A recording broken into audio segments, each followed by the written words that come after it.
विधान परिषदेच्या 11 जागांसाठी 2 दिवसात मतदान होतंय, पण आता या निवडणुकीमध्ये पराभवाचा सामना करणारा 12वा उमेदवार नेमका कोण याचीही चर्चा आता महायुती आणि महाविकास आघाडीमध्ये सुरू झालेली आहे। पाहूयात। 11 जिंकणार, 12वा कुणाचा पडणार? डेंजर झोन मध्ये नेमके कोण कोण? महायुती की महाविकास आघाडी? विधान परिषद निवडणुकीत बळीचा बकरा कोण? विधान परिषद निवडणुकीत 12व्या उमेदवारानं महायुती आणि महाविकास आघाडीच्या सगळ्याच उमेदवारांची धाकधूक वाढवली। खरं तर 9 उमेदवारांसाठी ना महायुतीकडे पुरेसा संख्याबळ आहे, ना तिसरा उमेदवार जिंकण्यासाठी महाविकास आघाडीकडे पाठबळ आहे। पण तरीही दोन्ही युती आणि आघाड्यांनी 12व्याचा अट्टहास केल्यानं आता विधान परिषद निवडणुकीत फोडाफोडी आणि क्रॉस वोटिंगची शक्यता बळावली आहे। आता कोण पडतंय आणि कोणाला क्रॉस वोटिंगची भीती आहे ते त्यांना आपल्याला आपापले आमदार त्यांना सांभाळावे लागतात अलीकडच्या काळामध्ये।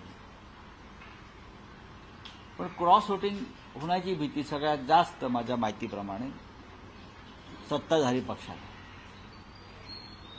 लोकसभा निवडणुकीचे जे निकाल लागलेले आहेत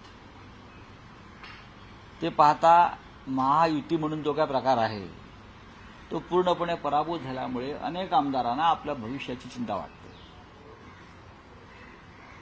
आणि अशा परिस्थितीत कोणते आमदार काय निर्णय घेतील सांगता येत नाही। आम्ही नक्कीच आमच्या आमदारांच्या सोबत आहोत, आमचे आमदार आमच्या सोबत आहेत। मग काँग्रेसचे असतील, माननीय शरद पवार साहेबांबरोबर असलेल्या राष्ट्रवादी काँग्रेसचे असतील आणि शिवसेनेचे असतील, आम्हाला क्रॉस वोटिंगची भीती अजिबात नाही। सद्यस्थितीत महाराष्ट्रातील विधानसभेतील पक्षीय बलाबल पाहता दोन्ही गटांकडे एक उमेदवार अतिरिक्त दिसतोय।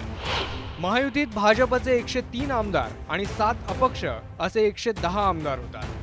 शिवसेनेचे 38 आमदार आणि मित्रपक्ष व अपक्ष 10 असे 48 आमदार होतात। तर राष्ट्रवादीकडे स्वतः 41 आणि अपक्ष 2 असे एकूण 43 आमदार आहेत। महायुतीचे प्रमुख पक्ष आणि अपक्ष मिळून 201 आमदार होतात। 23चा कोटा गृहीत धरल्यास 9 उमेदवारांसाठी 207 मतं आवश्यक आहे। म्हणजेच महायुतीला अजून 6 मतांची जुळवणी करणं गरजेचं ठरत आहे। महायुतीची ही स्थिती असताना तिकडे महाविकास आघाडीलाही तिसऱ्या उमेदवारासाठी कसरत करावी लागणार आहे। कारण काँग्रेसकडे स्वतः 37 आमदार आहेत, तर ठाकरेंच्या शिवसेनेचे 15, एक अपक्ष अशी 16 मतं होतात। शरद पवारांच्या राष्ट्रवादीकडे स्वतः 12 आणि एक शेतकरी कामगार पक्ष असे 13 आमदार आहेत। महाविकास आघाडीच्या एकूण आमदारांची संख्या 66 होते, जी 3 उमेदवारांसाठी अपूर्ण आहे। तिसऱ्या उमेदवाराला विजयासाठी महाविकास आघाडीला आणखी 3 मतं जुळवणं गरजेचं ठरत आहे। मध्ये आमदारांना ठेवून त्यांच्यावर अविश्वास दाखवणं योग्य असं मला वाटत नाही आणि ज्यांचा शेवटी आमच्या आमदारांच्यावर विश्वास आहे। अनेक प्रसंगातून जाऊन सुलाखून आमचे आमदार निघाले आणि त्यामुळे मला खात्री आहे की पक्षाच्या धोरणाप्रमाणे ते वागतील। सत्ताधारी पक्ष घोडेबाजार करण्यामध्ये किती हुशार आहे आणि म्हणूनच त्यांना 50 खोके एकदम ओके ही उपाधी पण मिळालेली आहे आणि त्यामुळे कुठलाही पक्ष आपल्या आमदारांची काळजी घेत असतो। आमदार किडनॅप होऊ शकतात, काही होऊ शकतं। एकंदरीतच महायुतीला 9व्या आणि महाविकास आघाडीला तिसऱ्या उमेदवारासाठी मतं कमी पडत आहेत। त्यामुळे आपल्या उमेदवारापैकी एक उमेदवार डेंजर झोनमध्ये टाकण्याची वेळ महायुती आणि महाविकास आघाडीवर आली आहे। तर आणखी एका उमेदवाराचं भवितव्य हे दुसऱ्याच्या पसंतीच्या मतावर अवलंबून असणार आहे। त्यामुळे दोन्ही गट कोणत्या उमेदवाराला डेंजर झोनमध्ये टाकणार याची चर्चा सुरू झाली आहे। सूत्रांनी दिलेल्या माहितीनुसार महायुतीकडे अजित पवारांच्या राष्ट्रवादीचा एक उमेदवार म्हणून शिवाजी गर्जेंना डेंजर झोनमध्ये टाकलं जाईल।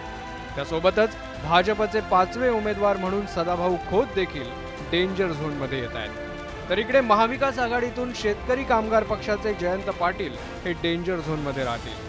त्यांच्यासोबतच शिवसेनेचे मिलिंद नार्वेकरही आकड्यानुसार डेंजर झोनमध्ये दिसत आहेत। अजित पवारांकडे स्वतःचे 43 आमदार आहेत, जे 2 उमेदवारांसाठी पुरेसं नाहीये। तर भाजपकडेही 5व्या उमेदवारासाठी 5 मतं कमी असल्यानं सदाभाऊ लाल रेषेवर दिसतात।